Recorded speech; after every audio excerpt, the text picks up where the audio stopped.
que tu n'as pas invité en ces lieux.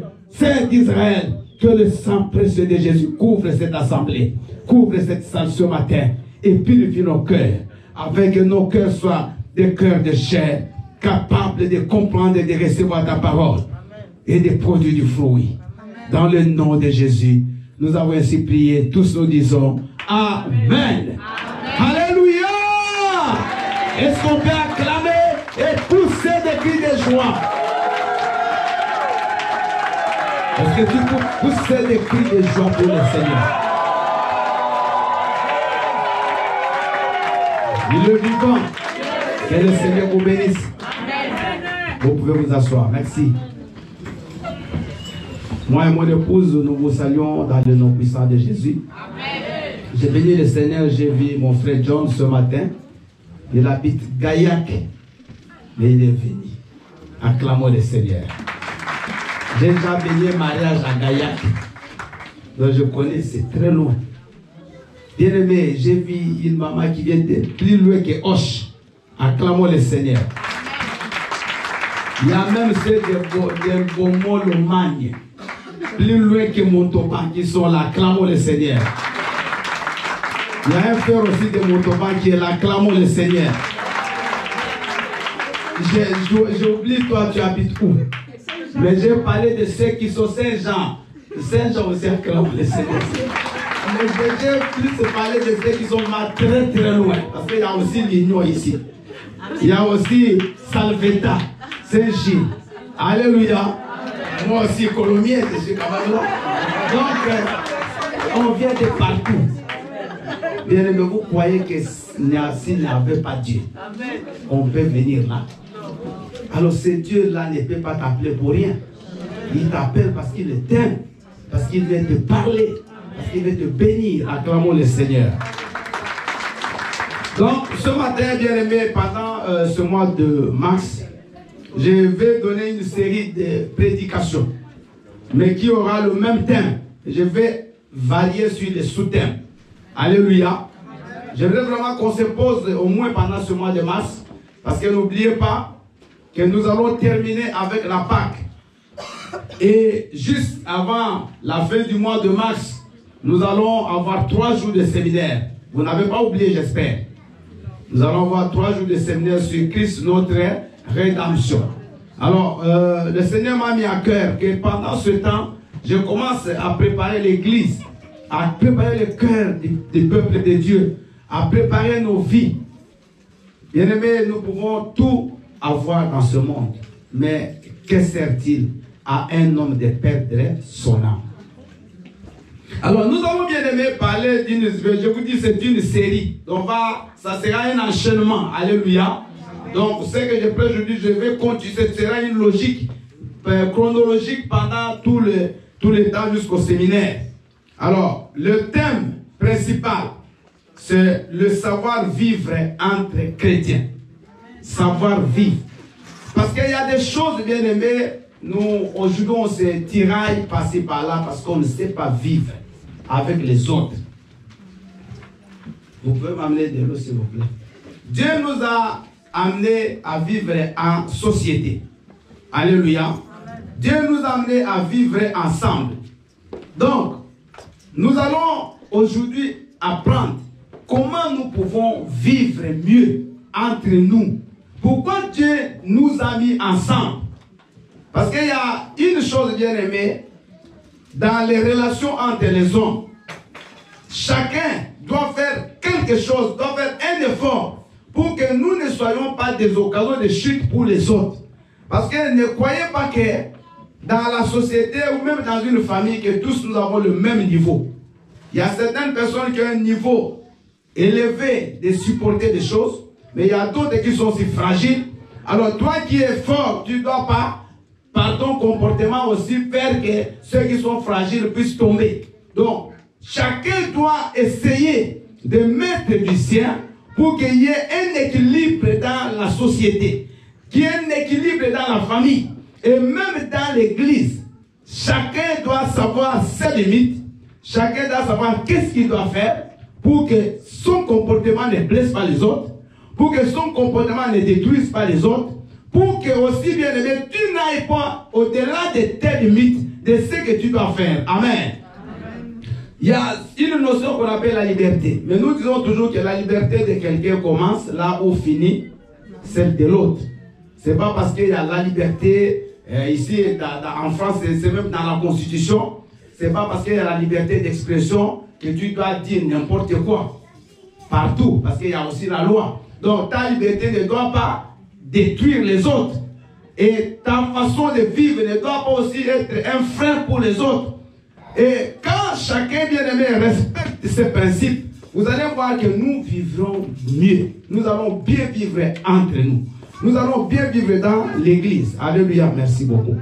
Donc, vivre en société demande beaucoup de choses. Alors, le sous-thème, c'est déjà mis. Le sous-thème de ce matin, enlève d'abord la poudre de ton œil. J'aimerais que nous puissions tous répéter ce thème. 1, 2, 3. Vous avez mal lu. Maintenant, lisez comment vous devez lire. Non. Non. Ok. Parce que ça, c'est moi qui ai mis le thème.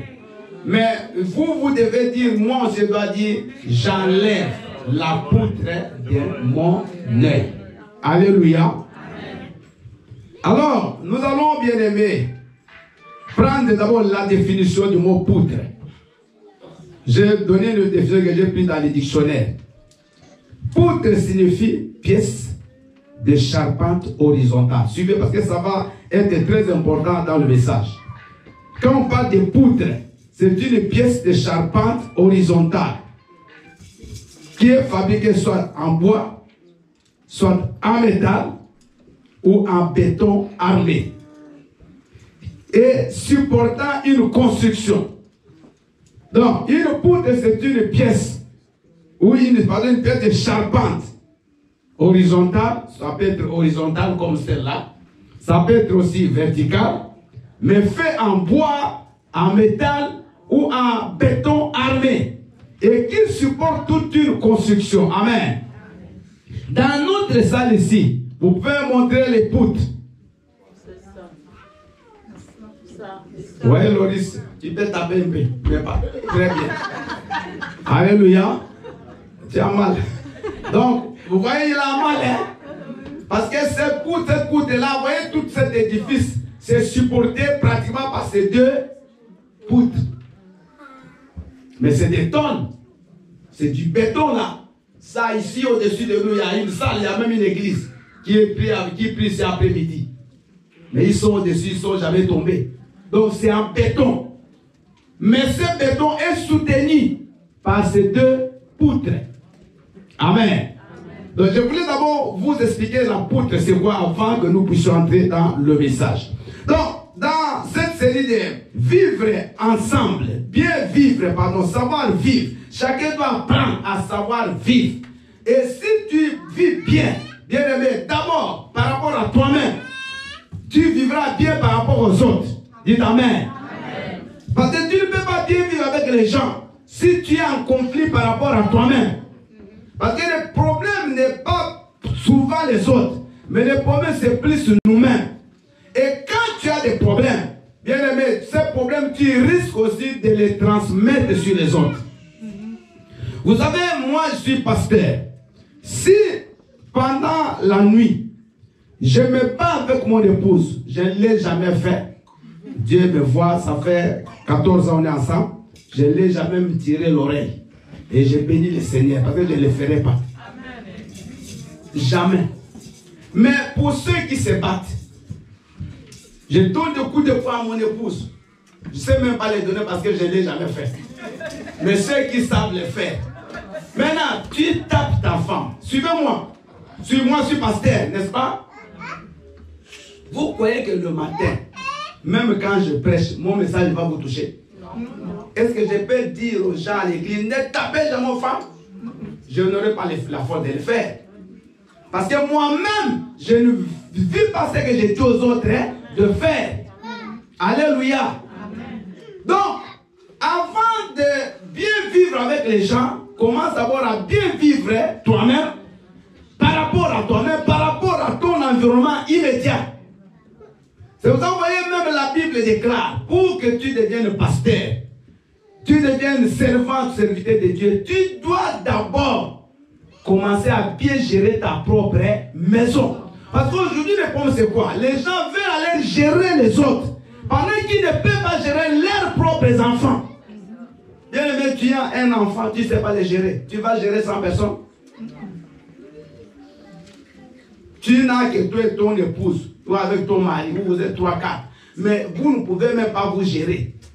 C'est toujours bagarre, c'est toujours cri. Mais comment tu vas gérer un groupe de gens? C'est biblique. Donc, au lieu d'aller chercher à gérer les autres, cherche d'abord à te gérer toi-même. Cherche d'abord à enlever les fautes qui sont en toi. Avant de parler des familles des autres, comment d'abord à regarder dans ta propre famille. C'est comme bien aimé les biologistes, les analystes, les gens qui travaillent dans des laboratoires. Et quand ils prennent le microscope, ils regardent le sang, ils voient les microbes, ils voient des maladies des autres. Mais qu'ils prennent d'abord aussi leur sang, qu'ils le mettent dans le microscope. Au lieu de dire aux gens, toi tu as telle maladie, toi tu as laquelle toi. Au lieu de voir les maladies des autres, commence d'abord à voir ta propre maladie. Quand toi tu vas te soigner, tu pourras aussi soigner l'autre. Acclame le Seigneur. Aujourd'hui, bien aimé, c'est ça qui tue les églises. Les gens veulent entrer trop dans la vie des autres. Les gens veulent trop vivre dans les jugements par rapport aux autres. Les gens veulent toujours condamner les autres.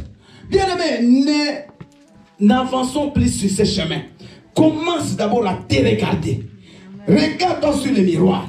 Regarde ton comportement par rapport à la parole de Dieu.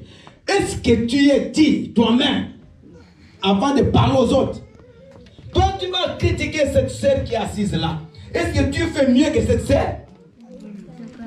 Toi qui dis que tu ne pries pas, toi tu pries. Toi tu ne pries pas. Ici on ne vient pas pour dormir. Alléluia. Amen.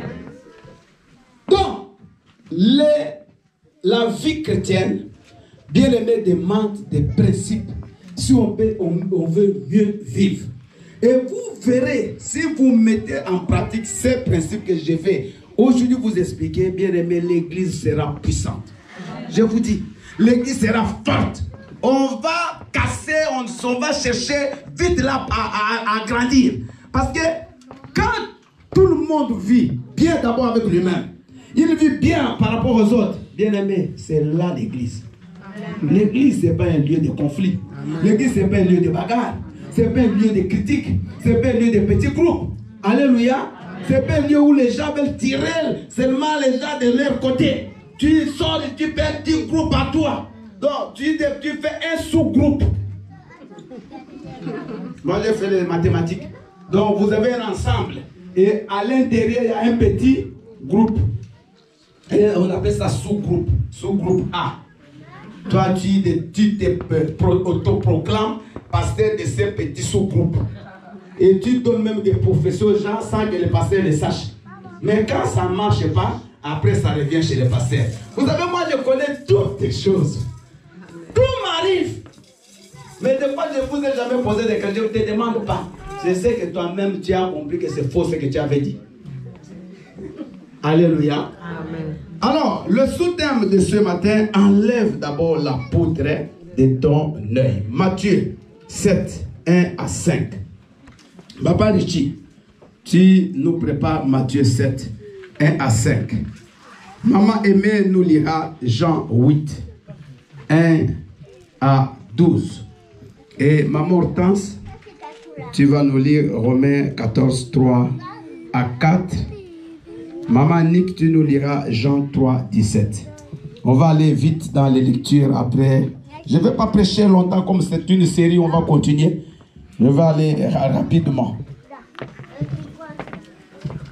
Nous lisons la parole de Dieu dans le livre de Matthieu 7, au verset 1 à 5, au nom de Jésus-Christ. Ne jugez point, afin que vous ne soyez point jugés. Car on vous jugera du jugement dont vous jugez, et l'on vous mesurera avec la mesure dont vous mesurez. Pourquoi vois-tu la paille qui est dans l'œil de ton frère, et ne t'aperçois-tu pas la poutre qui est dans ton œil? Ou comment peux-tu dire à ton frère, laisse-moi ôter une paille de ton œil, toi qui as une poutre dans le tien? Au verset 5. Hypocrite, ôte premièrement la poutre de ton œil, et alors tu verras comment ôter la paille de l'œil de ton frère, parole du Seigneur. Alléluia.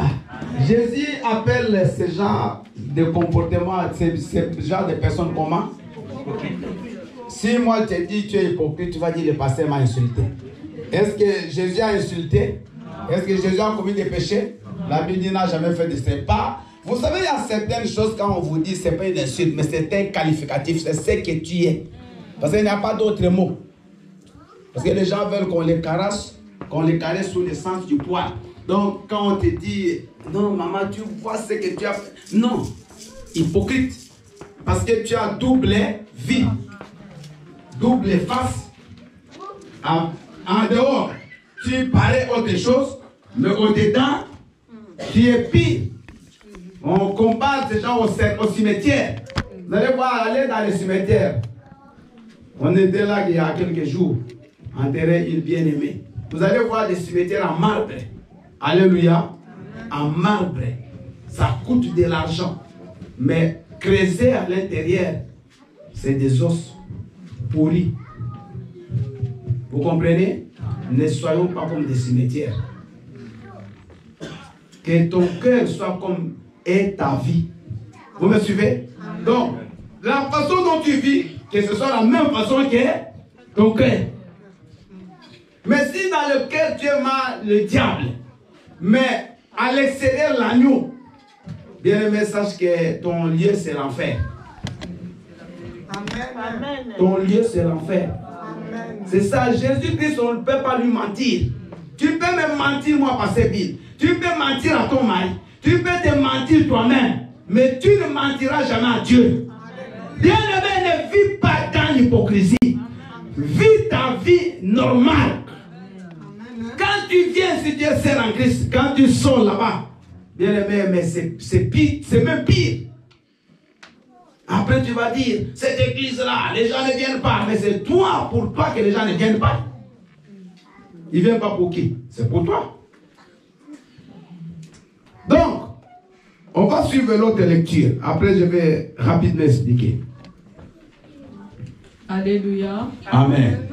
Je lis la parole de Dieu dans le livre de Jean, chapitre 8, versets 1 à 12, au nom de Jésus. Amen. Jésus se rendit à la montagne des Oliviers. Mais dès le matin, il alla de nouveau dans le temple. Et tout le temple vint à lui. S'étant assis, il les enseignait. Alors les scribes et les pharisiens emmenèrent une femme surprise en adultère. Et l'histoire. Allez-y, maman. Et la plaçant au milieu du peuple, ils dirent à Jésus, « Maître, cette femme a été surprise en flagrant délit d'adultère. Moïse, dans la loi, nous a ordonné de lapider de telles femmes.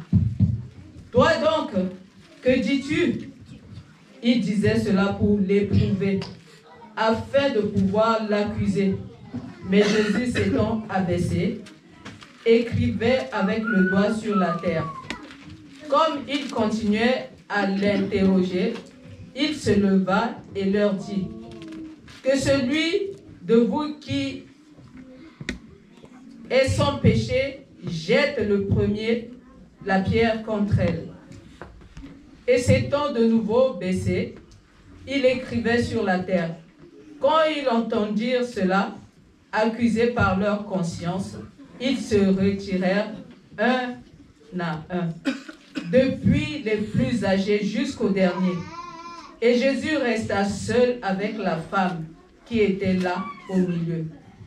Alors s'étant relevé et ne voyant plus que la femme, Jésus lui dit, « Femme, où sont ceux qui t'accusaient?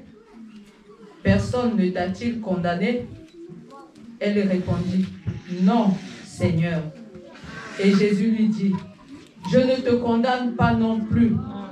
Va et ne pêche plus. » Verset 12. Jésus leur parla de nouveau et dit, « Je suis la lumière du monde.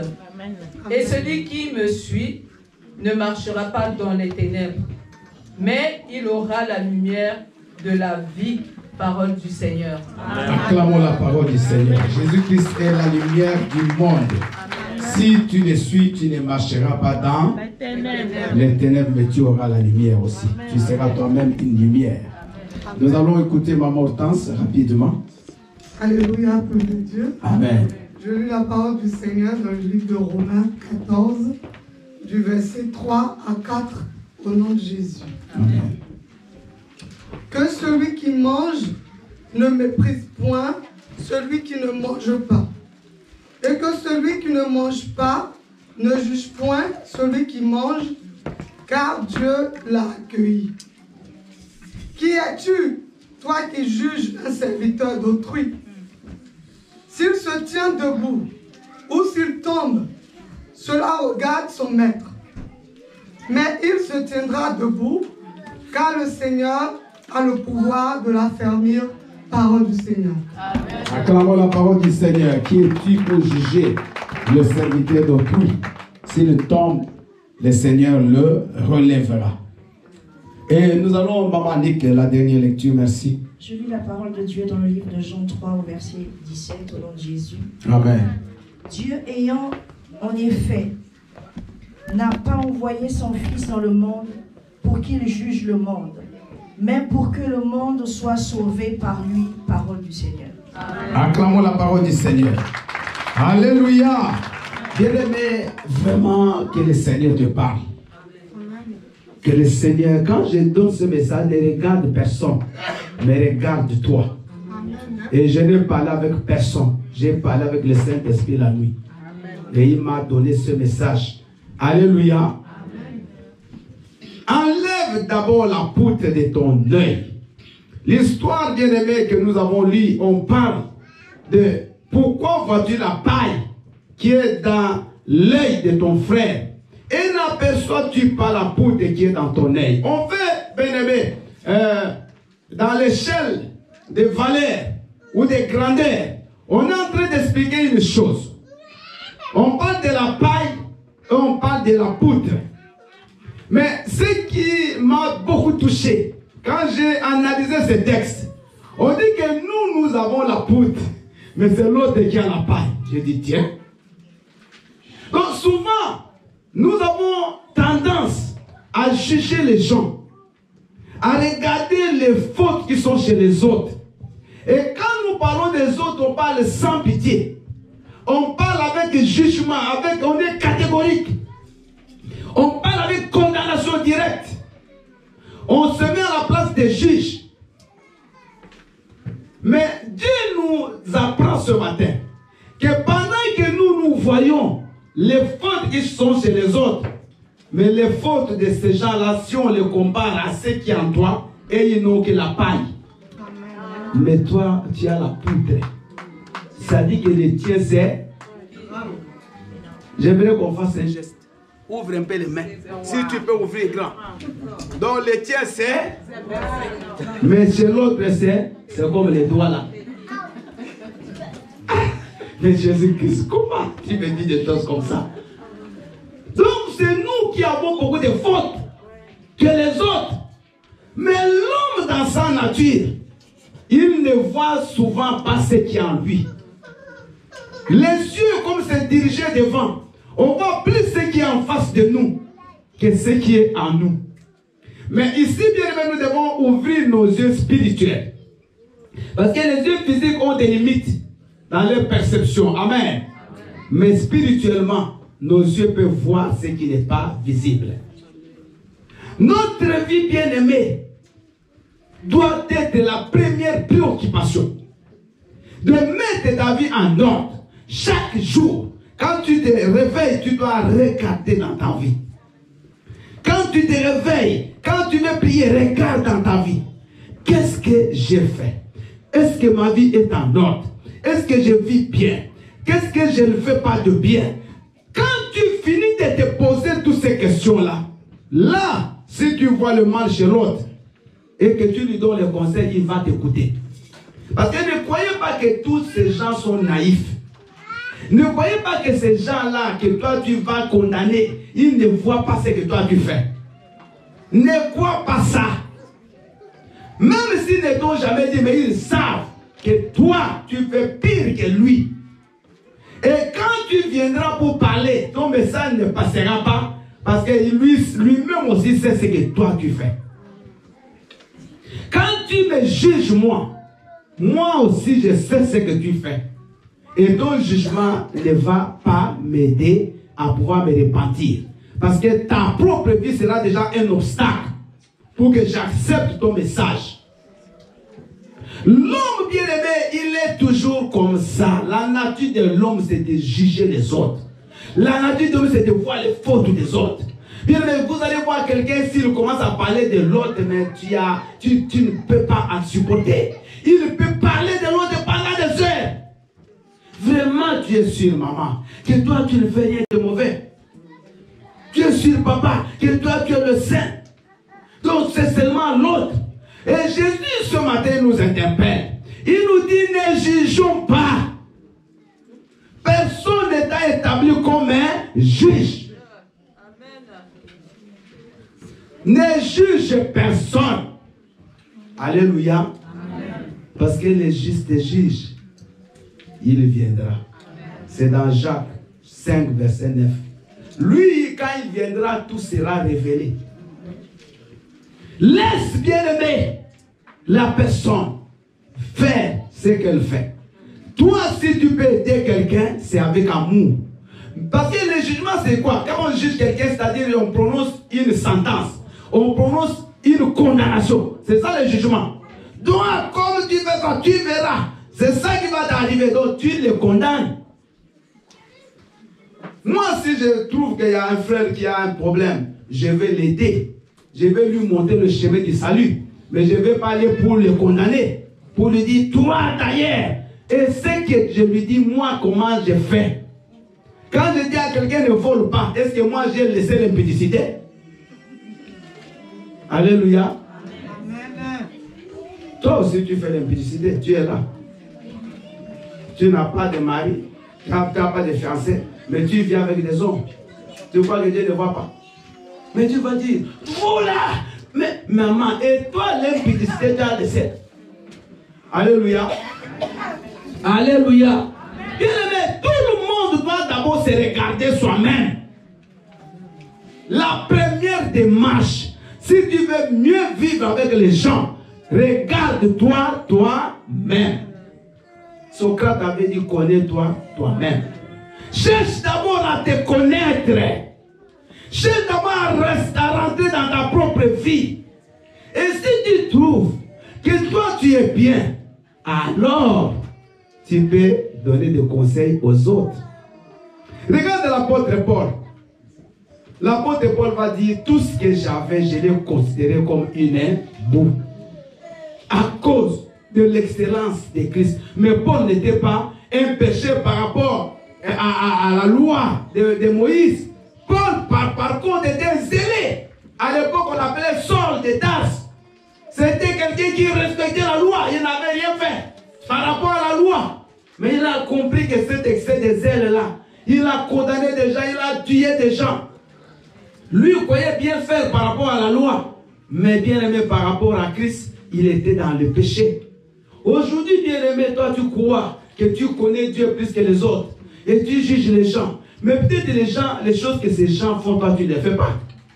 Alléluia. Amen. Tu viens dans l'église, moi, toi qui? Toi qui? Alléluia. Tu crois que ceux qui ne parlent pas ne sont pas des fidèles? Ils n'aiment pas l'église mieux que toi? Qui t'a dit que toi tu aimes le pasteur plus que ceux qui ne disent rien? C'est pas parce que tu dis pasteur je t'aime que tu m'aimes. Alléluia. Non. Jésus dit hypocrite. Pasteur je t'aime. Mais le premier qui a fait le groupe de critiquer le pasteur c'est toi. Mais moi je ne vois pas les pasteurs. Dieu voit. Quand hier tu m'as même critiqué.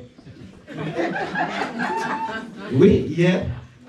Hier, tu m'as critiqué, tu es là. Moi, je ne suis pas là, bien-aimé. Alléluia. Il y a quelqu'un, peut-être ce n'est pas toi qui a commencé, il y a un frère ou une soeur qui t'a appelé. Il t'a dit, tu vois les pasteurs, mais qu'est-ce qu'il croit? Et toi aussi, tu as mis des commentaires. Moi aussi, je l'ai déjà remarqué. Alléluia. Est-ce que moi, je t'ai chassé de l'église? Non.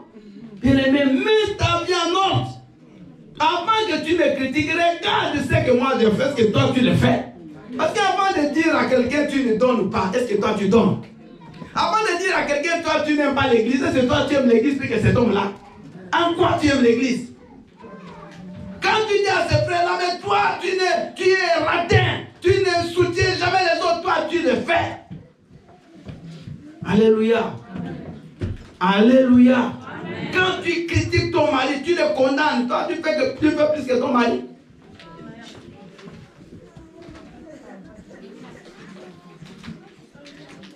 Bien-aimé, sache vivre avec les gens. Alors, il y a quelques points que j'ai écrits là-bas. Quelques principes pour mieux vivre avec les autres. Nous parlons de vivre avec les... N'oublie pas le terme. Bien vivre avec les autres. Premier principe, s'occuper de ses propres affaires. Amen. Le problème qui fait que tu critiques les autres, que tu juges les autres, parce que tu n'as rien à faire. Bien-aimé, occupe-toi de ta propre vie. Occupe-toi de ta propre maison. Amen. Tu as des enfants, regarde d'abord tes enfants, toi. Ils sont polis, ils sont soumis, ils craignent Dieu, ils craignent les parents des autres. Mais toi, tu veux seulement gérer les enfants des autres. Ces enfants-là, cette maman-là, ces enfants sont impolis. Et les tiens. Alléluia. Et les tiens. Occupe-toi de tes propres affaires. Bien, mais tout homme qui est oisif, c'est-à-dire quelqu'un qui ne fait rien, il aura tendance à parler des autres, à commettre des péchés. Quelqu'un qui est occupé n'a pas le temps. Mais je vous dis, vous allez dans nos pays, vous allez voir des chômeurs là qui se mettent dans des lieux publics avec des jeux de dames, des cartes. Chez nous, il y a même un parlement debout qui a même une force. Donc il est même un parlement parallèle au parlement. Parce qu'il y a un grand parlement chez nous, les gens vont là-bas, les députés vont dormir. Mais il y a un parlement, les gens ne dorment même pas. Plus efficace, c'est celui de la rue. Alléluia. Et ces gens, à la fin de la journée, les ventres affamés, ils vont demander à leurs femmes de donner à manger. Mais tout ce temps, ils pouvaient aller chercher du travail.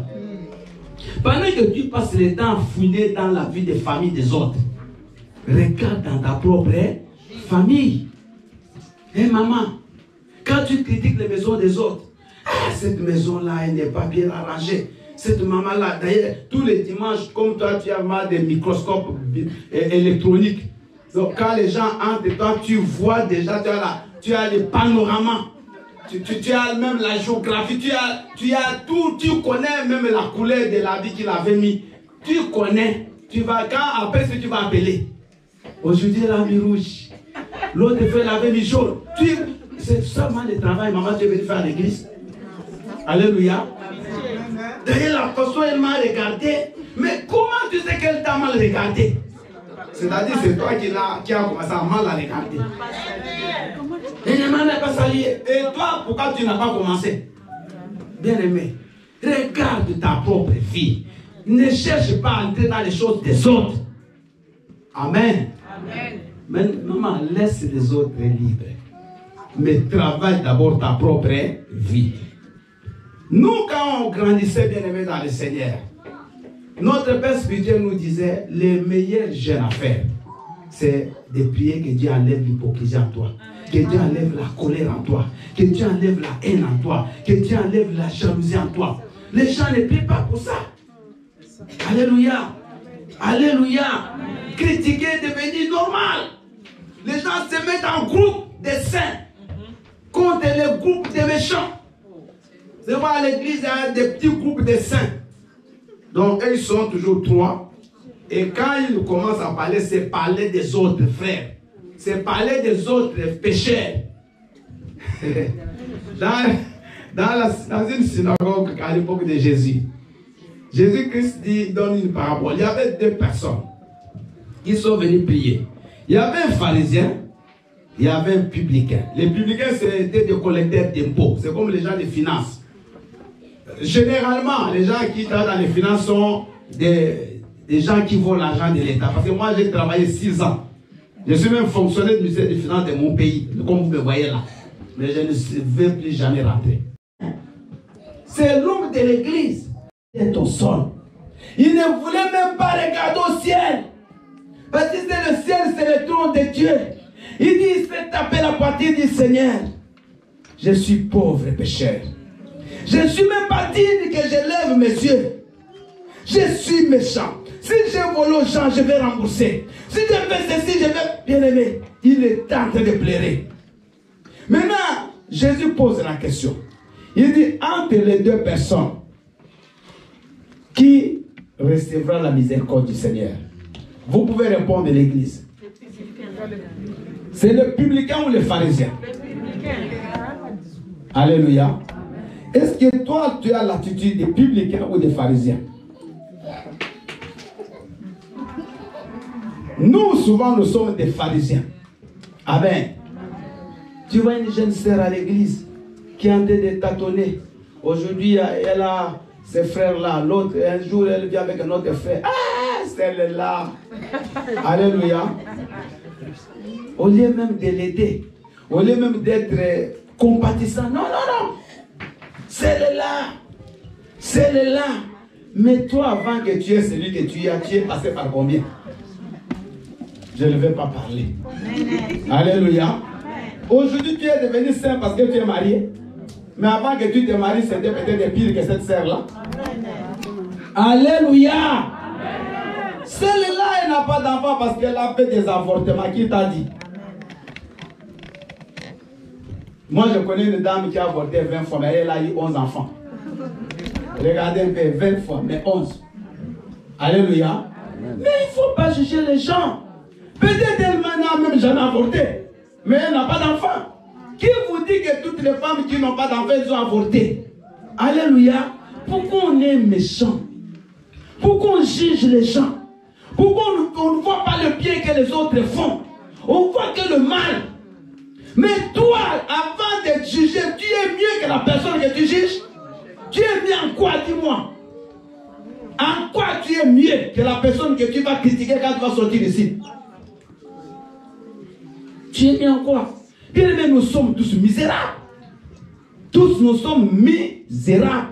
L'apôtre Paul dit, misérable que je suis, qui me délivrera de ce corps du péché? La Bible dit que cette chair ne peut pas obéir à la loi de Dieu. Elle en est même incapable. Parce que la chair, elle est condamnée dans le mal. Le bien que je veux faire, je ne le fais pas. Mais le mal que je ne veux pas, c'est ce que je fais. Pourquoi tu vas juger l'autre? Pourquoi tu vas dire elle est pute? Excusez-moi le terme. Elle est prostituée. C'est un ivrogne. C'est un méchant. Non. Bien aimé, toi, regarde ta propre vie. Toi, mets de l'ordre dans ta propre maison. Et si chacun le fait, l'église vivra mieux. Amen. On sera tous frères et sœurs. Amen. On sera compatissants. Quand quelqu'un est dans la faiblesse, ce sera les pommes de tout le monde. Mais aujourd'hui, non. Aujourd'hui, il y a des saints dans un camp. Et des pécheurs. Mais quand tu compares, d'ailleurs, ce sont ces saints-là qui sont des grands pécheurs. C'est le constat que j'ai fait. Dans beaucoup de groupes de saints que je connais dans les églises, je suis passé. C'est vraiment les destructions des églises, c'est ces groupes-là. Je vous dis vrai. Alléluia. Que personne ne te juge. Parce que le vrai juge, lui, connaît ta vie.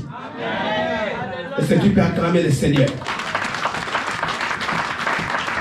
Alléluia. On a appelé Jephthé le fils de la prostituée. Mais à la fin, qui a sauvé Israël? Qui l'a sauvé? Mais elle là avec son mari ne sont même jamais mariés. Il veut faire quoi à l'église? Oh, mais qui t'a dit que l'église est pour les mariés? Amen. Qui t'a dit ça? Alléluia. Amen. Non, mais qu'est-ce que... même la dot, on n'a jamais donné. Et alors? Alléluia. Amen. Qui t'a dit qu'on ne donnera pas la dot? Toi, on t'a tout donné. Mais est-ce que tu vis une vie de mariage? Mais ne regardez pas les apparences. Amen. Ne regardez pas parce que tu vois l'homme, monsieur, madame, bras dessus, bras dessous. Comme, toujours comme ça. Mais entrer là dans le cœur, tu vas pleurer. Alléluia. Amen. Donc quand ils entrent, ils viennent là, chacun dans son coin. Ils ne se parlent pas depuis la maison. Il vient la femme peut-être devant ou l'homme devant, la femme derrière. Ils ne se sont pas parlé en colère. Quand ils arrivent à la porte, quand ils vont entrer, bras dessus, bras, quand ils se mettent là, personne ne voit. Ils lâchent. Quand ils sortent là, ils se prennent et arrivent à la porte. Tu crois que j'ai oublié? Ce que les gens voient, ce n'est pas ce que Dieu voit. Alors, ne juge pas celui qui n'est pas marié, mais qui vit bien avec son mari. Il y a des gens bien aimés, on n'a jamais donné une goutte de dot, mais ils vivent un parfait mariage. Amen. Ils s'aiment de tout leur cœur. Ils se respectent. Alléluia. Et ils le feront. Ils vont régulariser leur mariage demain. Donc ne soyons pas des juges. Ne prenons pas le trône de Dieu, on s'assoit là. Deuxième chose, avant de juger autrui, rassure-toi que toi tu es irréprochable. Je voudrais qu'on répète ces mots. Irréprochable. Irréprochable. C'est-à-dire, on n'a pas de reproche. Amen. Amen. On n'a pas de reproche. Avant que tu juges maman pasteur, tu dois regarder dans ta vie, est-ce que toi tu n'es pas reprochable? Alléluia. Amen. Il y a un musicien qui avait dit, toi, jeune musicien, tu n'as qu'un album. Mais tu dis à celui qui a déjà fait 10, et 10 c'est 100 chansons, tu vas dire à celui-là que non, ce vieux-là, il est déjà fini. Toi, fais d'abord 11. Vous comprenez? C'est quand tu vas faire 11 albums que tu diras que lui, il est... Je crois qu'il avait vraiment bien réfléchi. Amen. Toi, tu ne vas pas juger ces frères-là pendant que toi-même, tu ne peux même pas faire ce que lui fait. Dans cette église, c'est quoi? Mais bien, mais tu as fait quoi dans cette église? Alléluia. Moi, je peux vous citer les choses qui sont dans cette église. Les gens qui ont fait. Alléluia. Je ne dis pas que tu n'as rien fait. Mais il y a des choses aussi que d'autres personnes ont fait, mais tu ne les connais pas. Tu ne les connais pas. Ils ont fait des choses, ils ont acheté des tapis, ils ont acheté ces choses que vous voyez là. Il y a certains qui ont financé dans beaucoup de choses ici à l'église, mais vous, ils n'ont jamais dit. Ils sont restés calmes. On a fait l'appel de fonds pour qu'on construise cette église, pour qu'on achète, pardon, un local. Moi, j'ai vu des gens qui ont donné 1500 €. Ils n'ont jamais rien dit. Elle ne dit rien. Il y a d'autres qui ont donné 1000 du coup. Elle ne vient même pas en voiture, elle vient à pied. Mais les 1000 sont économies, elle a donné. Mais il y a d'autres qui ne font même rien. Mais elles parlent trop. Non, ça c'est quel esprit ça? Je ne sais pas quel est ce mot d'esprit-là. Mais tu critiques ceux qui font des choses. Elle là, elle vient même rarement à l'église. Oui, elle vient rarement, mais elle a donné 1500 €. Alléluia. Les rares fois qu'elle est venue, elle a donné. Toi qui viens du matin au soir, qu'est-ce que tu fais à part de critiquer? Bien aimé, ici on ne vient pas pour recruter les moqueurs. ce n'est pas un pôle emploi pour qu'on recrute des critiqueurs. Ici, c'est pour l'amour. Ici, c'est pour qu'on vive le plein amour. Dis Amen. Alléluia. Donc, à partir d'aujourd'hui, avant que tu viennes juger les autres, juge-toi. On a compris? Amen. Regarde, est-ce que je suis irréprochable? Bien-aimé, n'ouvrez pas vite la bouche, s'il vous plaît. La Bible dit qu'il faut tourner la langue. Vous faites 7 fois avant de parler. Quelqu'un t'appelle, il veut critiquer, arrête-les. Dis, papa, je suis un pécheur. Je n'ai pas le droit de critiquer la sœur là. Amen. Qui suis-je? En quoi je suis plus que cette sœur là? Alléluia. Amen. Il y a des gens, bien aimés, ils étaient debout. Il est tombé malade. Il est tombé dans quelque chose. Et ça devient ton histoire à toi. Partout tu passes dans les maisons des gens, c'est pour parler de... Comme aujourd'hui on ne parle pas dans les maisons des gens, mais on parle dans les maisons des gens au téléphone. On se retrouve dans les salons, mais à travers les téléphones. Donc vous êtes ensemble sur une chaise, mais à travers quoi? Et vous parlez seulement des autres. Ne soyez pas dans cette vie-là. Maman, vous bloquez vous-même. Parce que vous avez une poutre. La poutre, c'est lourd. Fais un effort d'enlever cette poutre qui est en toi d'abord.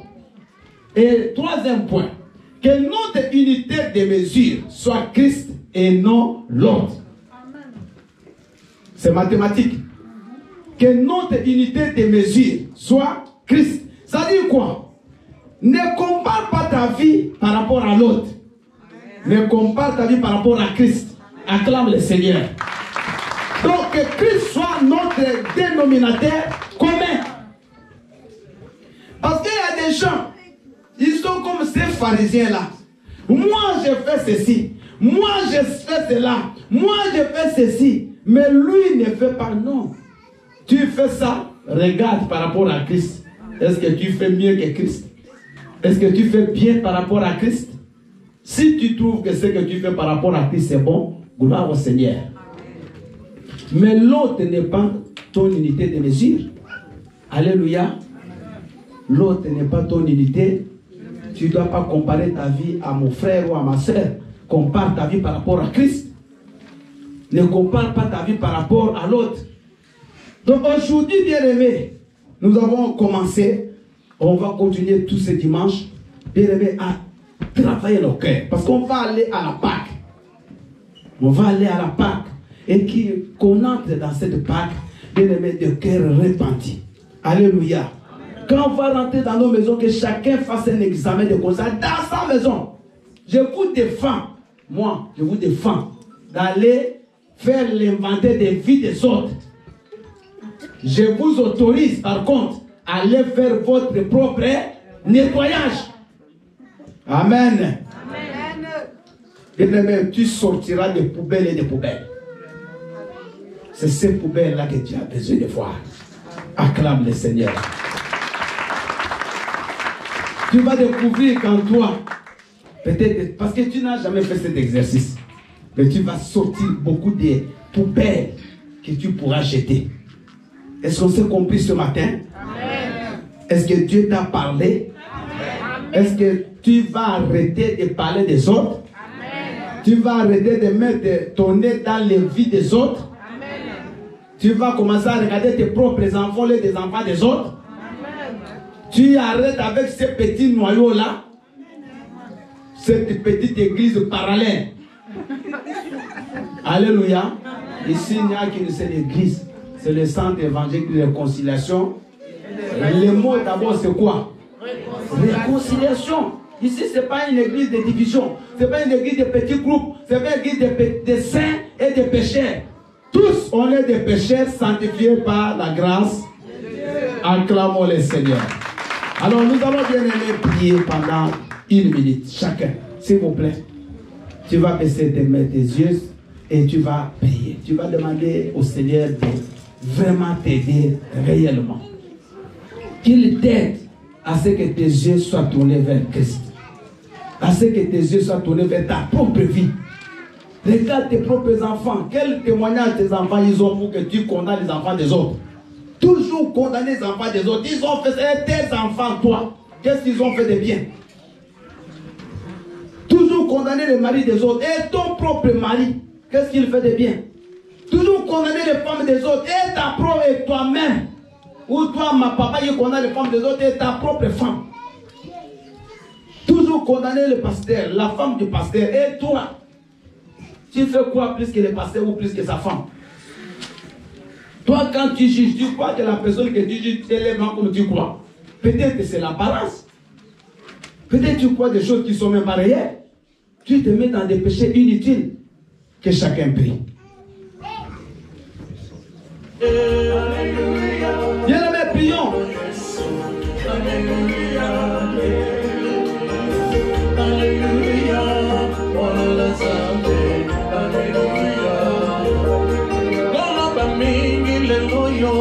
Oh, Yeshua, aie pitié de nous, papa, ce matin.